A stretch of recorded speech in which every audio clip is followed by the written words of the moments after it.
మనకిచ్చిన వాక్య భాగము కొరింథీయులకు రాసిన మొదటి పత్రిక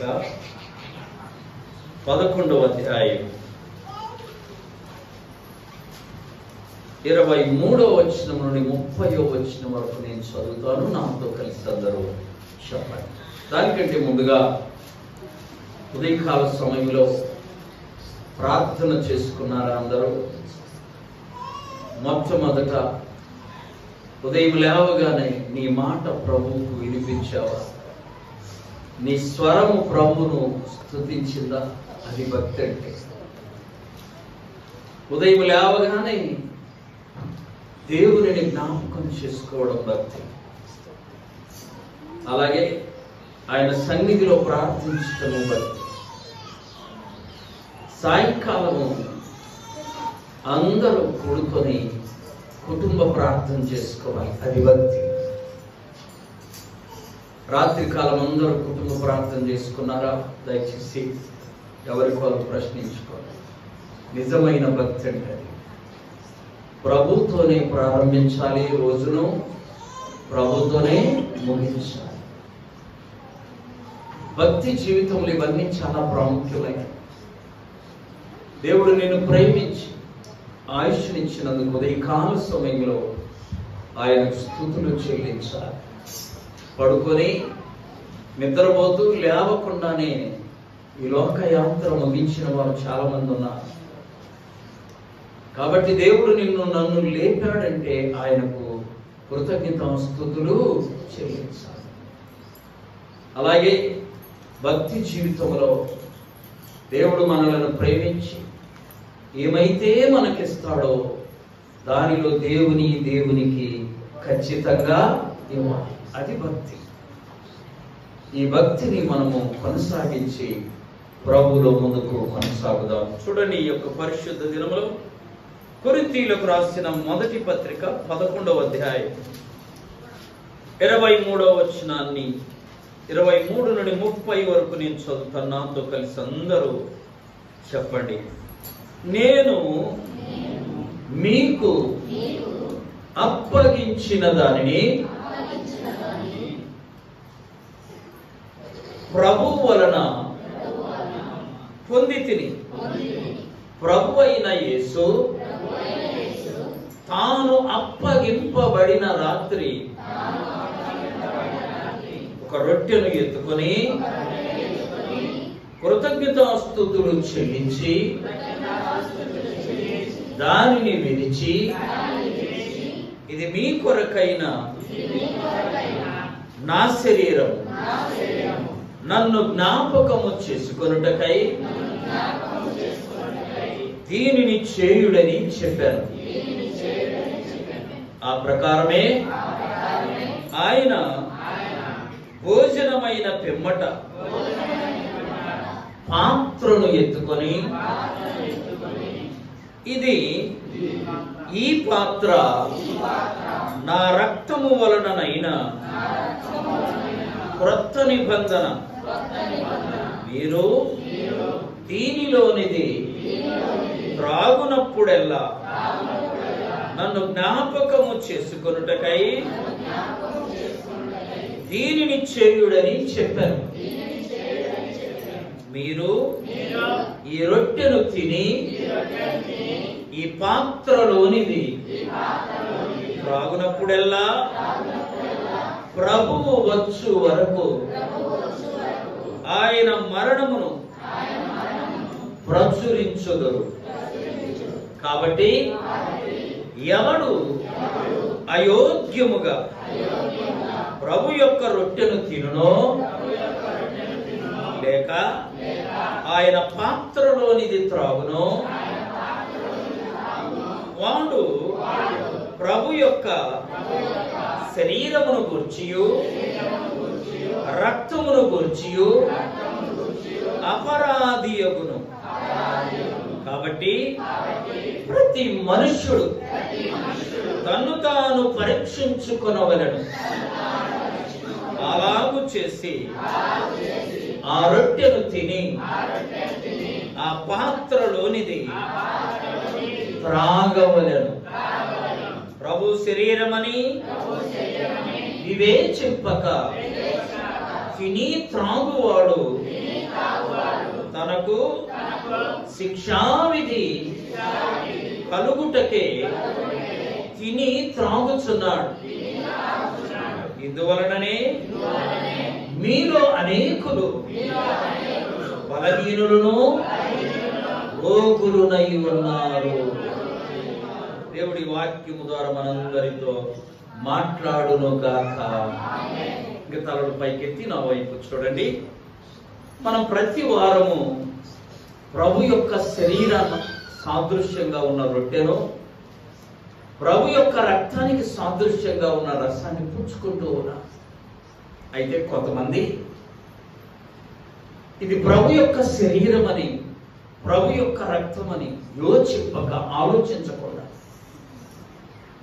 దానిని తలంచుకొనకుండా ఏదో ఆచారంలాగా బల్లాలు పుచ్చుకుంటూ ఉంటే అది ఎంత ప్రమాదమో వాక్యము ద్వారా ఈరోజు మనం ధ్యానం చేసుకున్నాం. ఈ రొట్టె ప్రభు యొక్క శరీరం, ఈ రసం ప్రభు యొక్క రక్తం. వీటిని పుచ్చుకునేటప్పుడు మనల్ని మనము పరీక్ష చేసుకోవాలి. అప్పుడు వాటిని పుచ్చుకుంటే ఆత్మీయంగా మనం ఎంతో బలవంతులముగా ఉంటాం. అలా కాకుండా ఏదో ఆచారముగా వివేచించకుండా ఈ ప్రభు యొక్క శరీరమును, రక్తమును పుచ్చుకుంటే బలహీనులవుతారట, రోగులవుతారు అని వాక్యములో ఇప్పుడు మనం చదువుకున్నాం. చాలా కాలమైంది హెచ్చరిక చేయక, అందుకని ఈ వాక్యాన్ని ఈరోజు బల్లా గురించిన వర్తమానం ఇచ్చి హెచ్చరించాలని దేవుని ఆత్మచేత ప్రేరేపింపబడి ఈ వాక్యాన్ని ఈరోజు సిద్ధపరచుకున్నాం. ఈ వాక్యము ధ్యానం చేసే ముందుగా నిర్గమకాండం 16వ అధ్యాయాన్ని తెరిచి ఉంచండి. బైబిలు నిర్గమకాండం 16వ అధ్యాయము, అలాగే యోహాను సువార్త 6వ అధ్యాయము. ఇప్పుడు మనం చదువుకున్న 1 కొరింథీ 11వ అధ్యాయం. ఈ 3 అధ్యాయాలు కలిపి ధ్యానం చేస్తే గాని దేవుని యొక్క శరీరమై ఉన్న ఈ రొట్టె, ఆయన రక్తమై ఉన్న ఈ రసం గురించి మనకు పూర్తిగా అర్థం కాదు.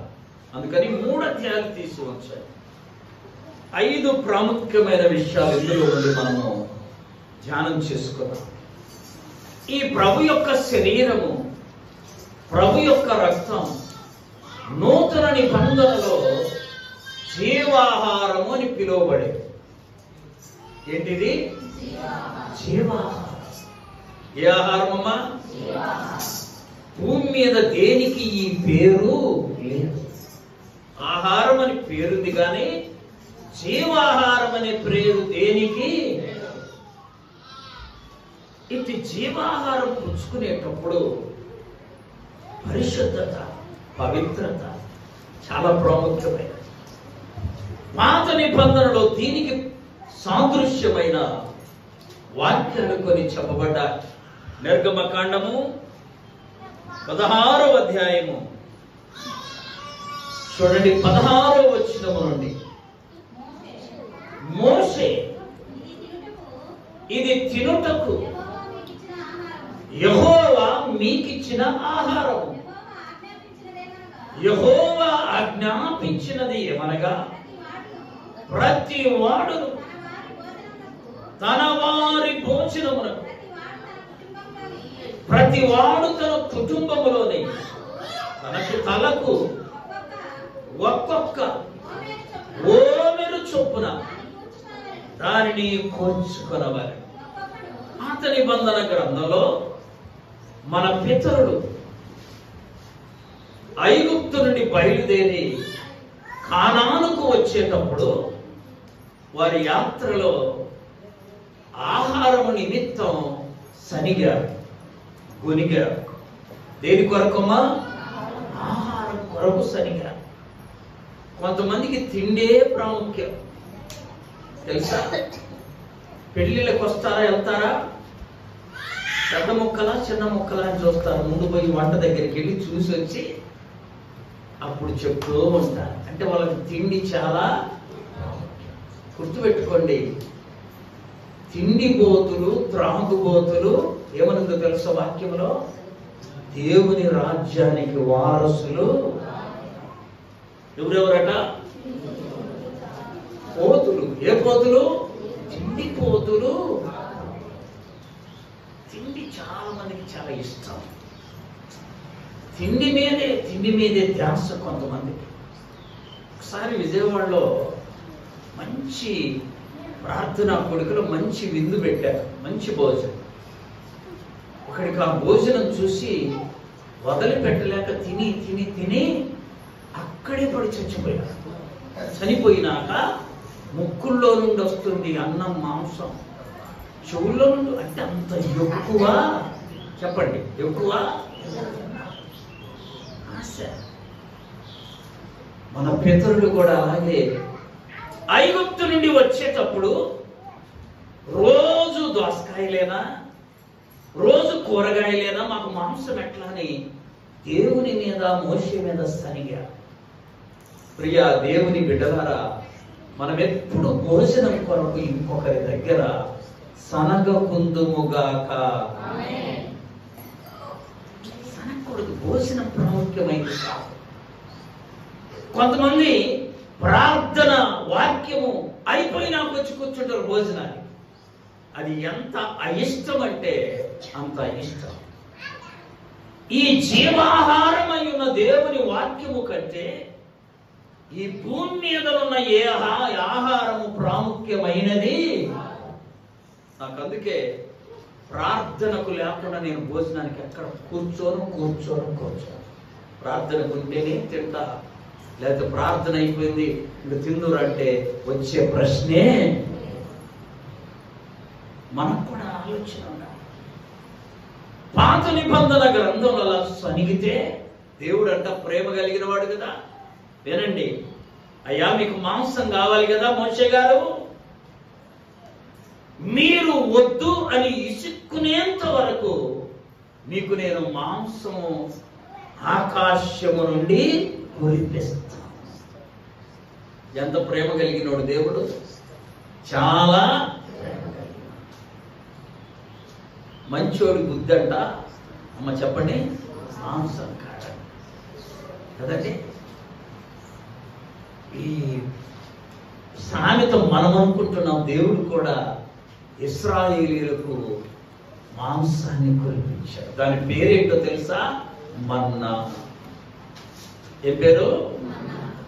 ఇక వినండి, ప్రభు అక్కడ మాంసాన్ని కురిపిస్తే ఆ మాంసము తిని తిని తిని వారి పళ్ళలో, అంటే పండ్లు ఉన్నాయి కదా, పళ్ళలో చిక్కుకొని ఉదయానికి మరుసటి రోజుకు కంపు కొట్టేదాకా, విసుగొచ్చేదాకా దేవుడు వారికి సమృద్ధిగా మాంసము ఇచ్చాడు. సమృద్ధిగా ఇచ్చాడు.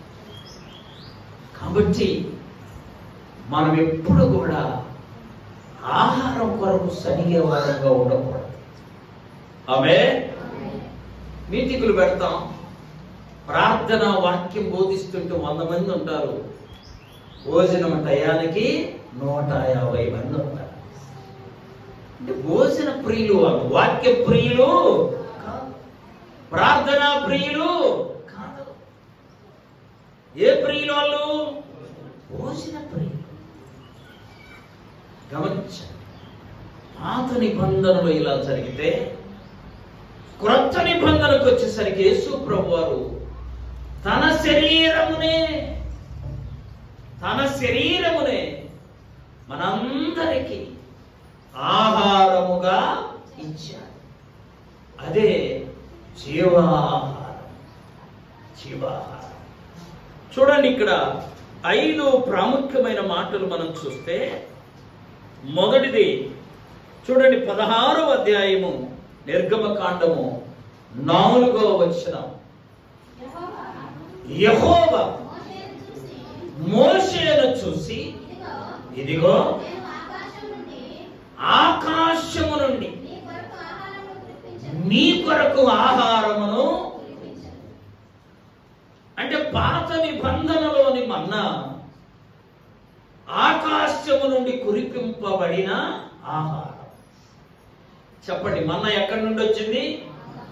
ఆకాశము నుండి కురిపింపబడిన మన్నా. గుర్తుపెట్టుకోండి, దేవుడు నీకు నాకు, అమ్మ శ్రేష్టమైన మాట, ఆకాశము నుండి కురిపిస్తాడు ఏం కావాలా. ఆమేన్. చూడండి, మలాకి గ్రంథంలోకి వెళ్తే, అంటే పాత నిబంధన గ్రంథంలో చివరి గ్రంథం ఏంటంటే మలాకి గ్రంథం. మలాకి గ్రంథం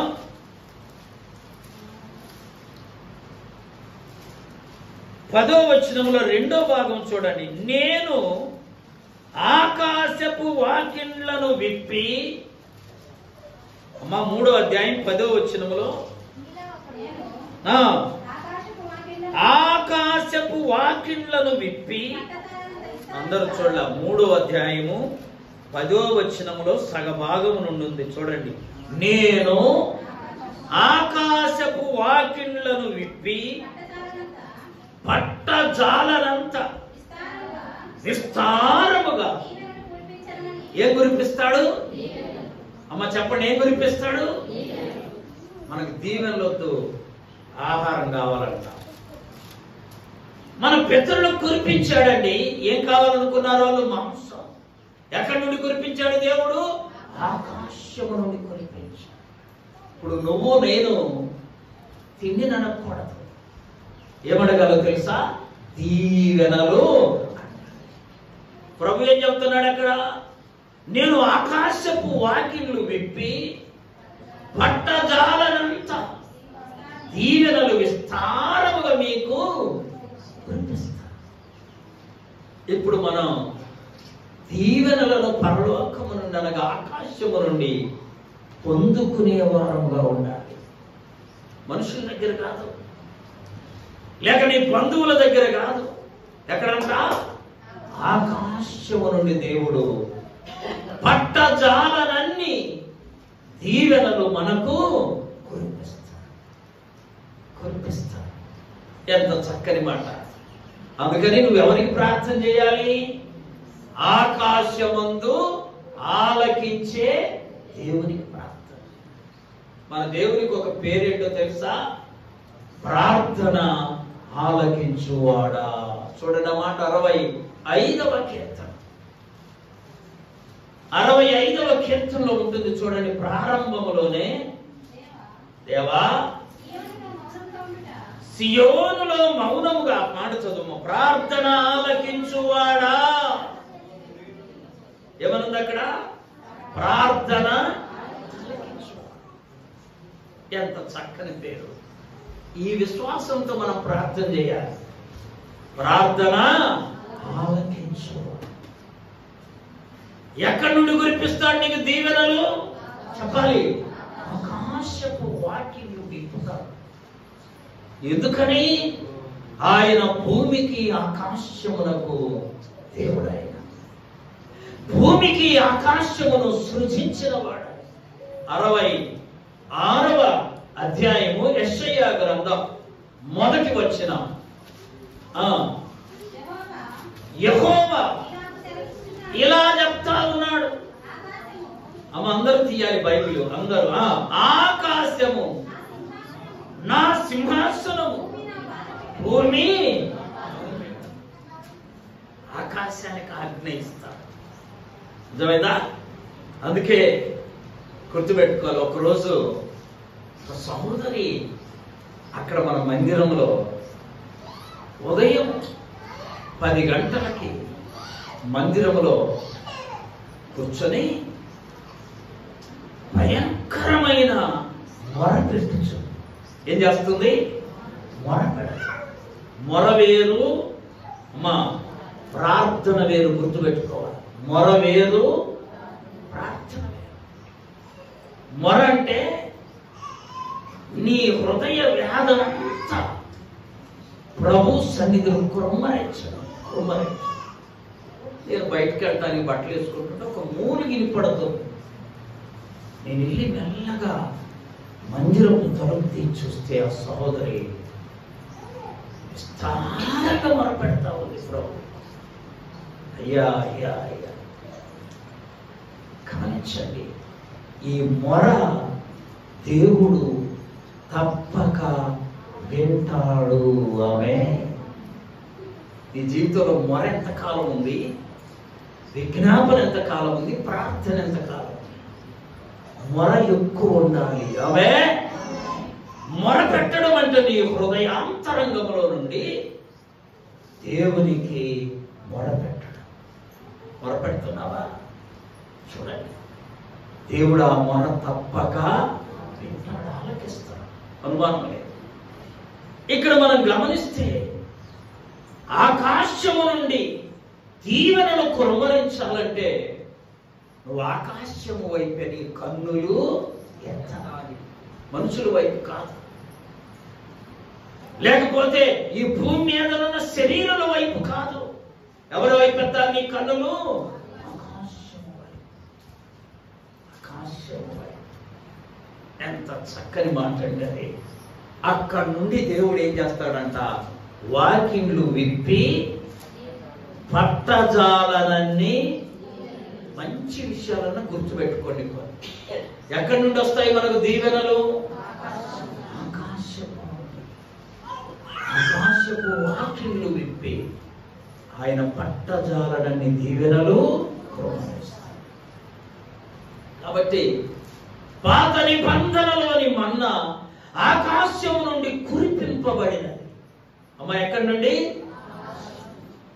క్రొత్త నిబంధనలో ఉన్న ఈ జీవాహారం ఏంటో చూడండి. యోహాను సువార్త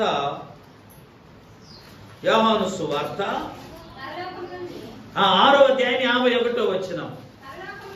పరలోకము నుండి దిగి వచ్చిన జీవాహారము. చూసారా అమ్మా? పాత నిబంధనలో తేడా గుర్తుపెట్టుకోవాలి. పరలోకము నుండి కురిపింపబడిన ఆహారం. క్రొత్త నిబంధనలో పరలోకము నుండి దిగి వచ్చిన జీవాహారం. కాబట్టి ఆహారము పుచ్చుకొని చనిపోయారు, కానీ ఈ ఆహారము పుచ్చుకొని వాడు ఎన్నటికీ శ్రేష్టమైన విషయం. ఇక రెండవ మాట మనం చూస్తే 16వ అధ్యాయం నిర్గమకాండం 31వ వచనం. ఇశ్రాయేలీయులు దానికి మన్నా అనే పేరు పెట్టారు. క్రొత్త నిబంధనలోకి రండి. యోహాను సువార్త 6వ అధ్యాయము 50వ వచనం. దీనిని తినువాడు సావకుండునట్లు పరలోకము నుండి దిగి వచ్చిన ఆహారము. అంటే మీకు కొంచెం అనుమానం రావచ్చు, సావకుండా ఉండటం ఏంటయ్యా? ఈ ఆహారము మన ఆత్మలకు జీవం, శరీరానికి కాదు. ఈ శరీరము ఈ భూమి మీద ఏదో ఒక దినాన మట్టిలో కలిసిపోతుంది. ఆత్మ ఉందే, ఈ ఆత్మ దేవుని యొద్దకు వెళుతూ, ఈ వాక్యం మనకు తెలుసు కదా, ఆత్మకు జీవాహారమునై ఉన్నది. కాబట్టి మన్నాను కాదండి, ఇది యేసుక్రీస్తు ప్రభు యొక్క శరీరమై ఉన్న జీవాహారము. వాక్యములో చూడండి, దేవుని యొక్క పరిశుద్ధ గ్రంథములో హెబ్రీయులకు రాసిన పత్రిక 10వ అధ్యాయము 19-20 వచనం. సహోదరులారా, యేసయ్య మన కొరకు ప్రతిష్ఠించిన మార్గం అనగా నూతనమైన జీవము గలది ఆయన శరీరము అను తెర ద్వారా ఏర్పరచబడి. చూసారా, నూతనమైనది. తెలుసా అండి? నూతనమైంది. ఎట్లాగో తెలుసా అమ్మా? ఒక 2-3 రోజులు భోజనం లేకపోతే మనిషి బ్రతకలేడు. నడవలేడు, పడిపోతాడు. మరి మోషే గారు 40 దినాలు పర్వతం మీద, సీనాయి పర్వతం మీద ఉన్నాడు. గమనించండి, ఆ 40 దినాలు ఆయన భోజనం తినలేదు, నీరు. వాక్యంలో వ్రాయబడింది, ఆయన పర్వతము దిగి వస్తుంటే ముఖమంట ప్రకాశించి. 40 దినాలు తిండి లేకపోతే ప్రకాశించదు. కానీ జీవాహారం ఉంది ఆయన చేతిలో. జీవం కలిగిన ప్రభు సన్నిధిలో ఉన్నాడు. మోషే చేతిలో 10 ఆజ్ఞలు కలిగిన పలకలు ఉన్నాయి. బాగా గుర్తుపెట్టుకోవాలి. మన దగ్గర, అమ్మ వినండి, మన దగ్గర వాక్యం ఉంటే నీ ముఖము ఎల్లప్పుడూ ప్రకాశిస్తుంది, కానీ వాడిపోదు. ఎందుకని? వాక్యం నీలో ఉన్నప్పుడు ఆ వాక్యము నీకు జీవాహారమై ఉంటుంది. మోషే చేతిలోనంట ఏమున్నాయి? 10 ఆజ్ఞలు కలిగిన. అందుకని రోమీలకు రాసిన పత్రిక 10వ అధ్యాయం 8వ వచనంలో చాలా మార్లు చెప్పాను నేను. వాక్యము నీ యొద్దను, నీ నోటను, నీ హృదయములోను ఉండాలి. చెప్పండి, ఎక్కడెక్కడ వాక్యము? అమ్మ చెప్పండి.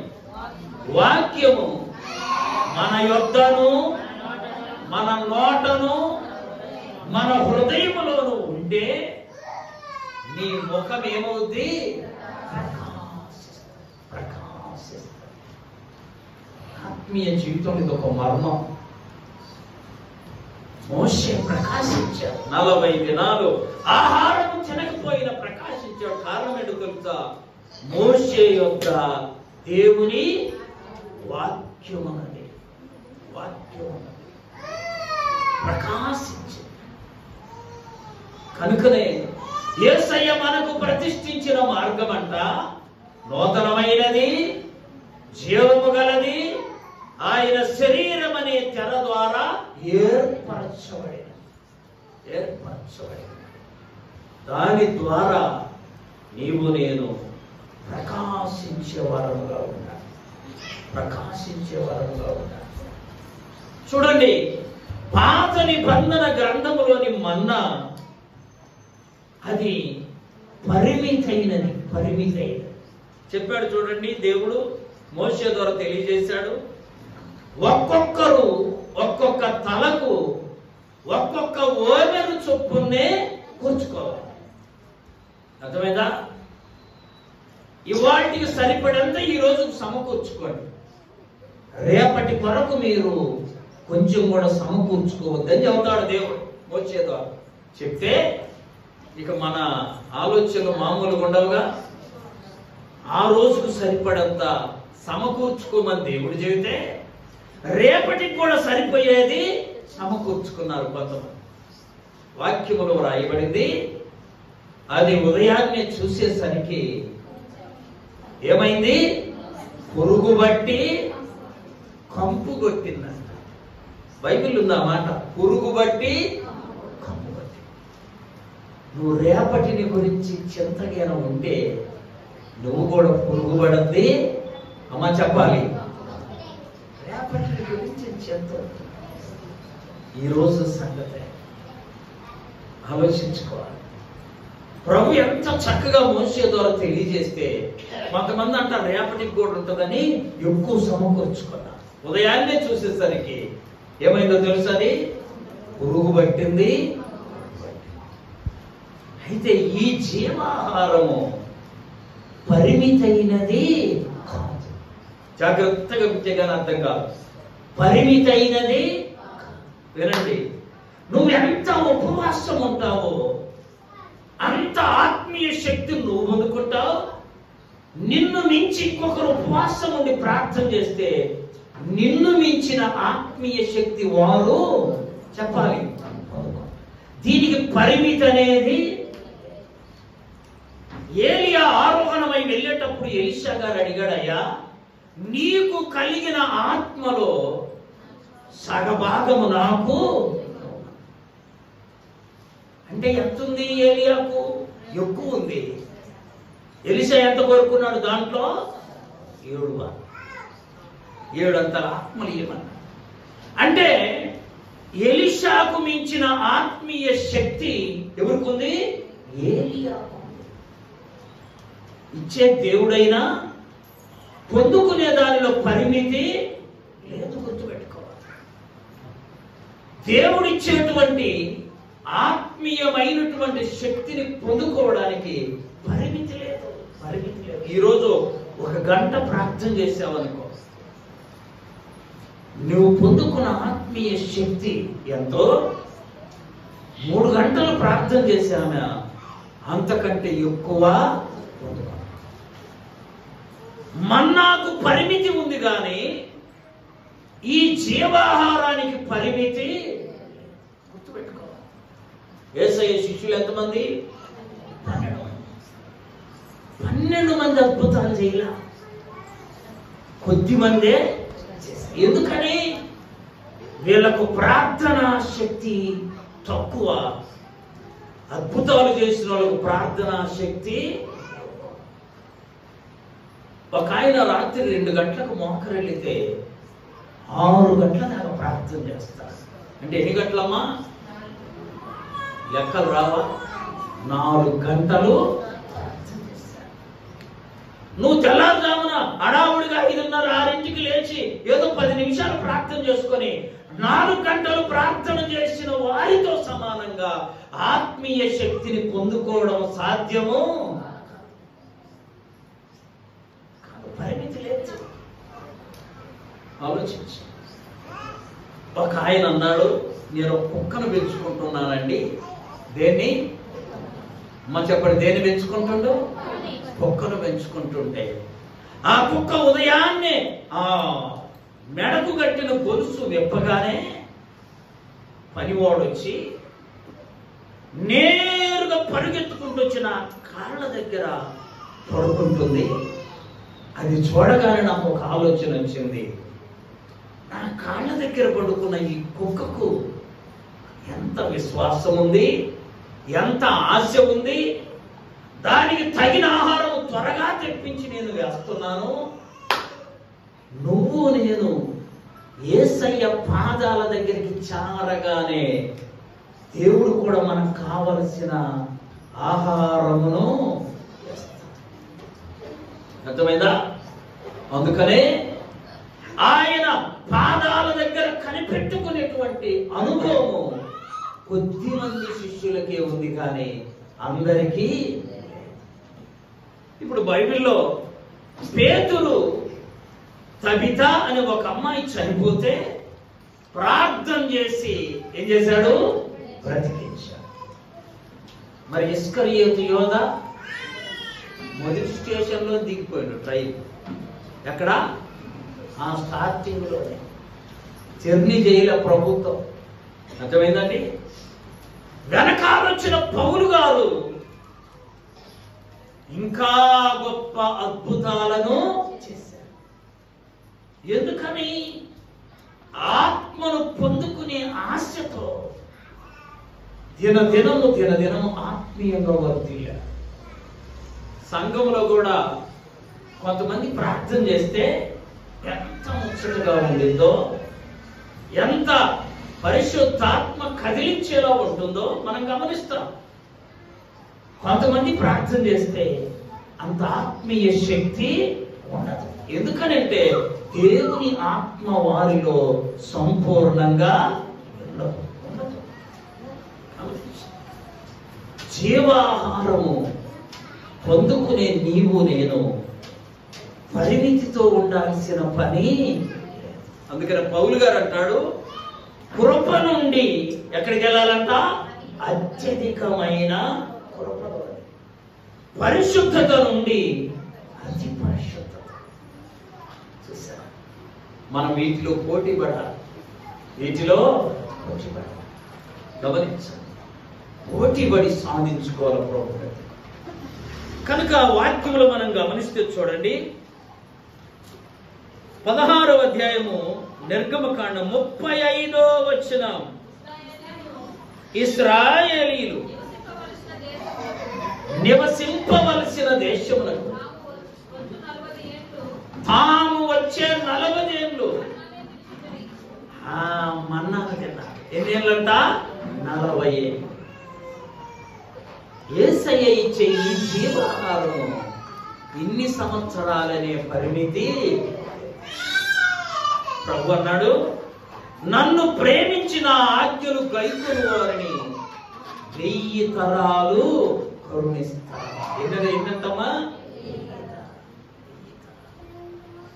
ఇప్పుడు మా నాన్నగారు దీవించబడ్డాడు, మేము దీవించబడ్డాము.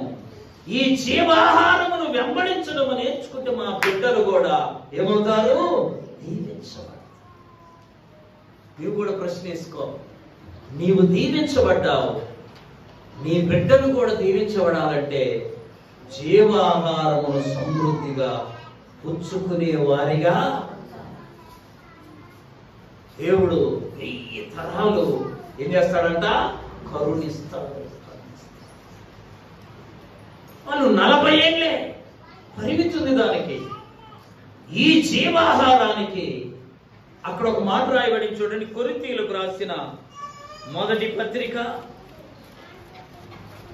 11వ అధ్యాయము 26వ వచనము, మీరు ఈ రొట్టెను తిని ఈ పాత్రలోనిది త్రాగునప్పుడెల్లా ఎప్పటి వరకు?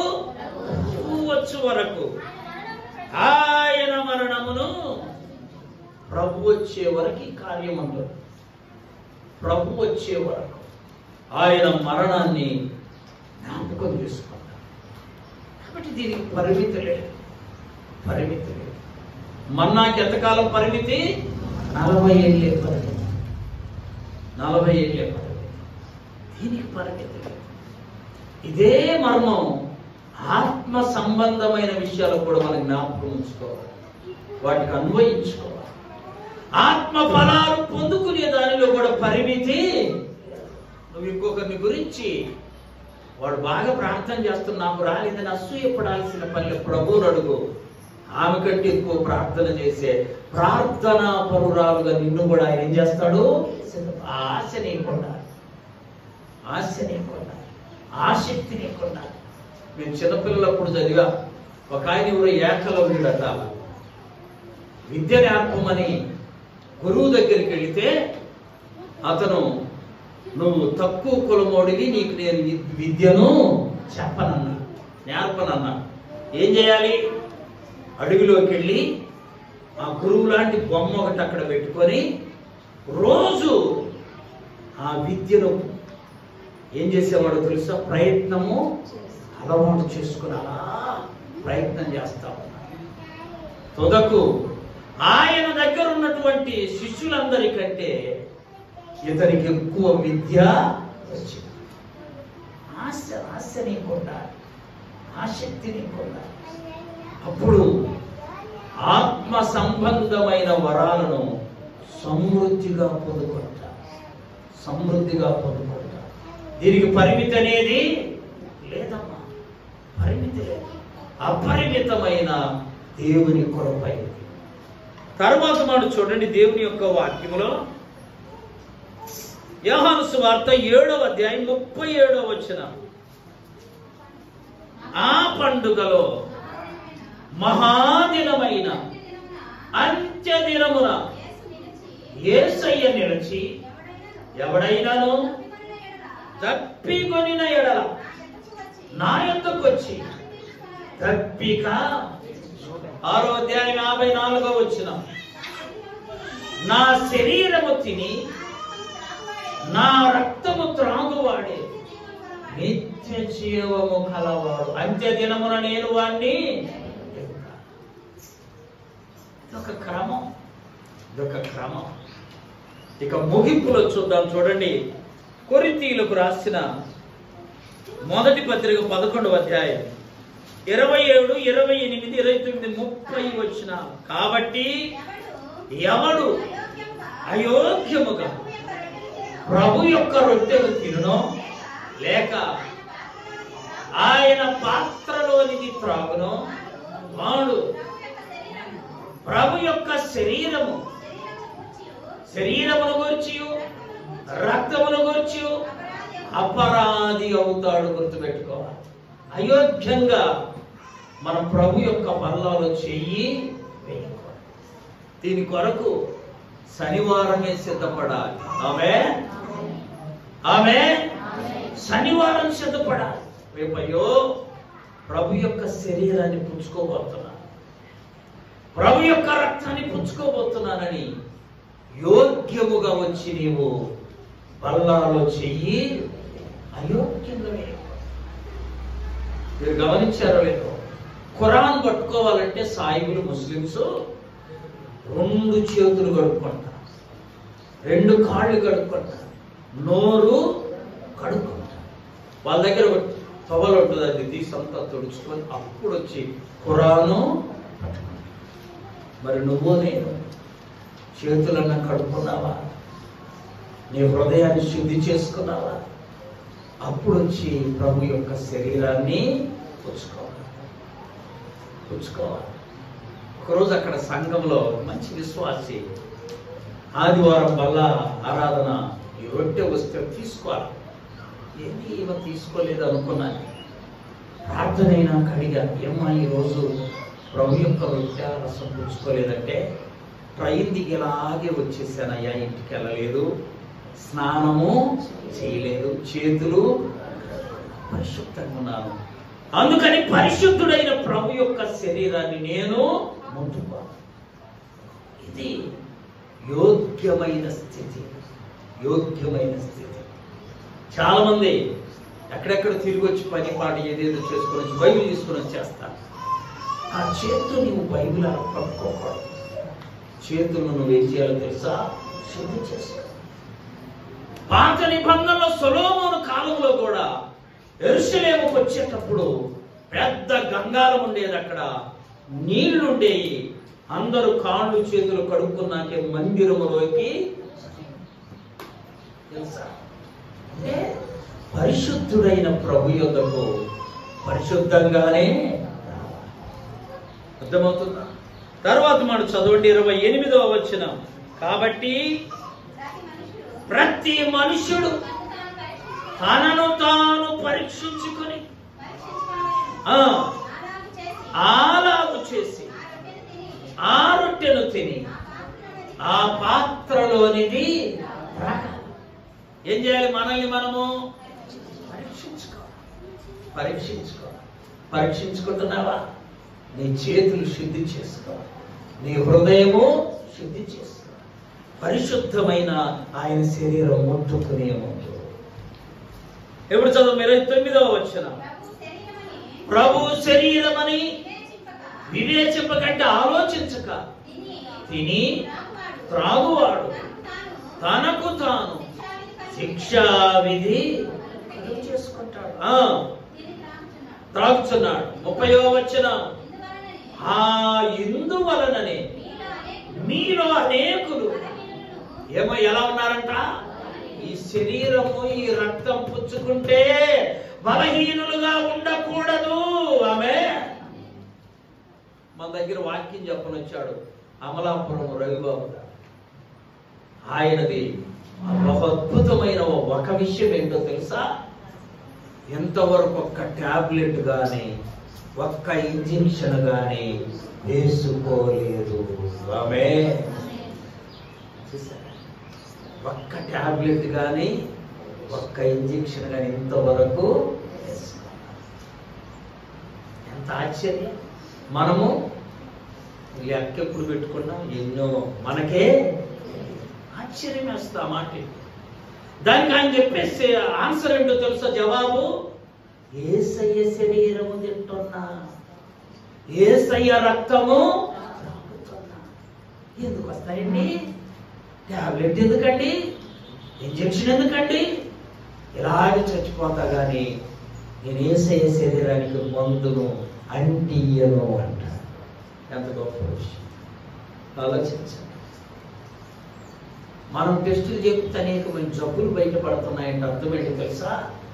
నువ్వు పరిశుద్ధుడైన ప్రభు శరీరం పుచ్చుకుంటున్నా నీ శరీరాన్ని కూడా పరిశుద్ధంగా ఉంచుకోలేకపోవడాన్ని బట్టి, పరిశుద్ధమైన ఆయన రక్తాన్ని పుచ్చుకుంటున్నా నీ శరీరంలో జబ్బు ఉందంటే అర్థం నీ శరీరాన్ని నువ్వు పరిశుద్ధంగా ఉంచుకోలేకపోతావు.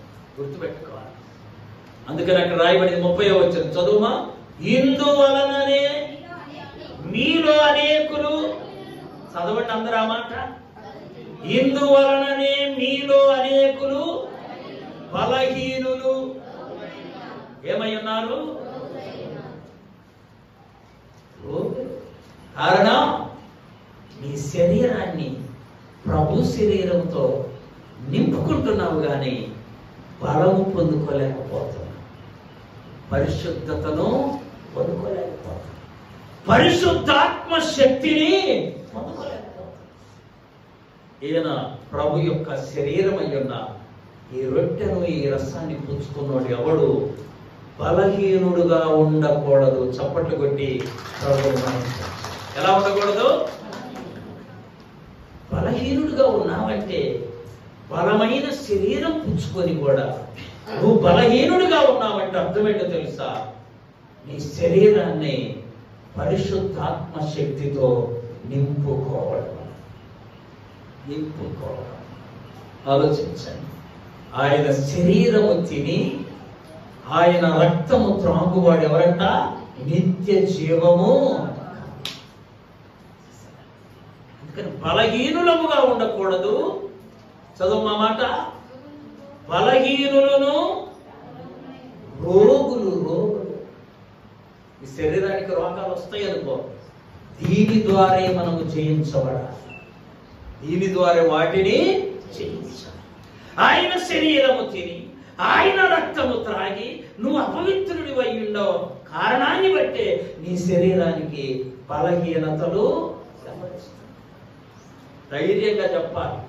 అమ్మా మొన్న ఈ మధ్యన ఈ వాడంతా మా పిల్లకాయ టెస్ట్ చేపిస్తే దేవుని మహాకృపను బట్టి ఎలాంటి ప్రాబ్లము ఆ డాక్టర్ అమ్మ అంతా చూసి నో నీడ్ నాట్ మెన్షన్, మందులు నీకు అవసరము. నేను ప్రభువును ఎన్ని మార్లు స్తుతించాను అక్కడే. ప్రభువా నీ శరీరము ద్వారా నా శరీరాన్ని ఏం చేశావు? నీవు బలపరిచి శుద్ధి చేశావు. నీ రక్తము ద్వారా నా రక్తమును ఏం చేశావు? శుద్ధి చేశావు, బలపరిచావు. ఇక్కడ వింటున్న నీవు కూడా ఆలోచించాలి. అది ఆత్మీయ శక్తితో నిన్ను నీవు మారు చేస్తున్నావు. ప్రార్థన మంచిదే, ఇంకా పెంచుదాన్ని దావీదు వలె 7 మార్లు చేయి. ఎన్ని మార్లు దావీదు? వీలైతే 7 మార్లు తింటావే. ఎందుకు నువ్వు ఇలా ప్రార్థనలు వెనుకబడతా? నీ శరీరం కూడా ఆత్మశక్తితో చెప్పాలి నింపబడాలి. 3 మార్లు చేస్తున్నా చాలే అనుకోమాక. దీనికి పరిమితి లేదు, పరిమితి లేదు. నువ్వు ఎంత ప్రార్థన చేయగలిగితే, స్తుతించగలిగితే అంతగా ప్రభువులో ఆయన శక్తితో నింపబడుదుముగాక. చేస్తున్నావా పని? ఆలోచించండి. ప్రార్థనకు రాలేదు ఏందయ్యా అని అడగడం ఆలస్యం. బాగలేదు ఏంది చెప్పేది? బాగలేదు కాబట్టి ఇక్కడికి రమ్మంటున్నాం. బాగా ఇక్కడికి వస్తే నువ్వేమవుతావు? బాగుతావు కదా. బాగలేదు. ఇంకో అమ్మాయి ఏం జవాబు చెప్పింది తెలుసా? ప్రార్థనకు రెడీ అయినాను సార్, మా ఆయన చేపలు తెచ్చిండు, ఇంకా ప్రార్థన అనుకుని వాటి సంగతి చూశాను. ఏది నిన్ను శుద్ధి చేసేది? ఏది నిన్ను బలపరిచేది? నా జీవితంలో తిండి కంటే అన్నిటికంటే ప్రార్థనకే ప్రాముఖ్యము. ఆమేన్. ఈ క్రమం అలవర్చుకుని ఆయన శరీరమును ఆయన రక్తమును పుచ్చుకో. నీ శరీరం బలమవుతుంది, నీ రక్తము శుద్ధి అవుతుంది. బ్లడ్ టెస్ట్ చేసేవాడికి కూడా దాంట్లో జబ్బు కనపడదు. అంతే, జబ్బు కనపడకుండా.